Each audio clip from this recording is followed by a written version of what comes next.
Hello, good morning everyone. Welcome back to the channel How to Improve Your Communication Skill in English Language. I'm Dr. Gopal Singh Mehta. Again, I'm having some spare time with me, and so I thought that why not to make a small video about the communication skill, of course, and share some of my own wisdom about how I improved on my communication skill a bit. And as you can just watch me speaking out, I'm speaking impromptu in front of my cell phone camera, and this is how I developed myself into a better position of my ability to speak this language out impromptu, and that too without hesitation. So it's going to take some time, of course, but you have to really keep yourself investing into what you are doing. If you are a candidate to learn how to speak better, how to communicate better in English language, how to be good at spoken English, then definitely you have to be spending consistent time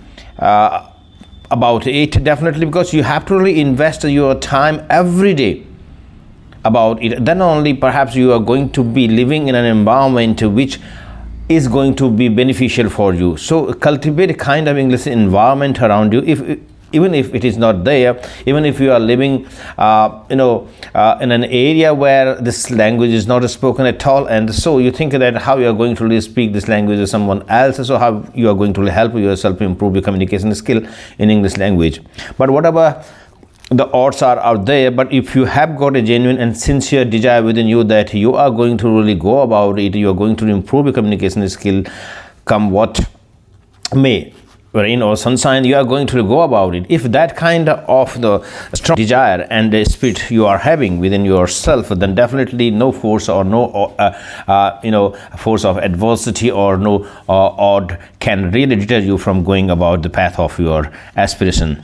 So here I'm talking about making yourself better at communication skill in English language, and slowly I came to know about various insights, and they dawned on me. And as you keep doing something regularly, this is repetition is not just about making yourself so much familiar on that craft, but also getting insights about that craft. How can you better yourself of doing that craft, isn't it? So revision and repetition and doing what you are doing consistently is going to help you a great deal, because it is during this period of our putting into the practice of doing something is going to give us a lot of insights about, because there is going to come a time when you really realize that, oh, this can be also done this way. So perhaps you are going to really devise your own ingenious ways, and that's going to really help you better, because every strategy or every advice that you listen from outside world is not going to really suit you exactly the same way. So if you think that something better can be there and you are having an idea about it, why not to put it into practicality and help yourself? So that way you can also share the same strategy that was developed by you to others.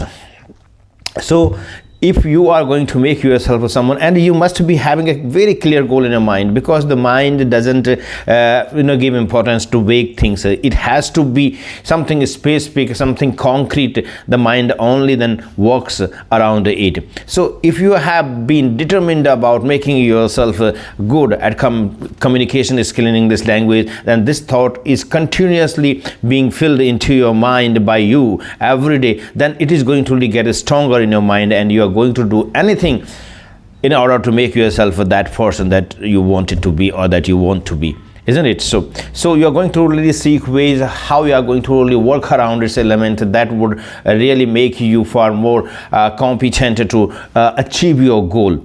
So here I'm talking about the English communication, of course, then definitely everything counts. I mean, you have to be just living in an English environment, and how can you do that? You have to be learning also a lot of vocabulary. So anytime if you are going to read some English stuff, make it a habit to read out loud if you are not that much good at speaking out this language, and because you aren't speaking this language on a daily basis, so perhaps you might not really speak it out with that much of clarity, confidence, and with a good pronunciation of the words. So you need to really learn this art of communication. Vocal apparatus has to be quite familiar speaking out these words, so that the words come out in a flow. They don't get stuck in your mouth whenever you are going to speak a sentence or construct a sentence. Every word must be just filling in its place so seamlessly. So you need to make a habit of reading out loud so that you become far more familiar of speaking this language out. The second thing is, any time you are going to read something, you are going to come across a word or two. Whenever you are going to read, it's not that you are that much well knowledge person in English language, of course. So you are going to come across certain words, the meaning of which perhaps isn't clear to you. So you are going to note down those words and search the meanings of those words, and then put those words into practicality. You need to use those words while constructing a sentence around them, so that they are retained in your mind for a longer period of time. You're going to have a good memory about those words, isn't it? You're going to also listen to a lot of English speakers on your podcast or YouTube, whatever way, and you're going to watch English movies, reading the subtitles over there. So in all its aspects, you are going to involve yourself so that you become so familiar with this language. You find yourself being at home with this language. It's no more an alien thing to you. So that is how we have to really make our mind so much familiar with this language that is going to give us a lot of confidence about it, that yes, we can really do whatever we want to do with this language, and however we want to put our words out in a certain way as per the need. We are going to really do that because we are slowly developing that kind of confidence, that kind of ability to put our thoughts across in words in the most desired way, in a most effective way. So I think this much dose of motivation is enough for today, and someone is out there in the waiting room. I have to attend that necessity. So I'm going to really end this video right now here. Thank you for very much, and I'm going to come next tomorrow.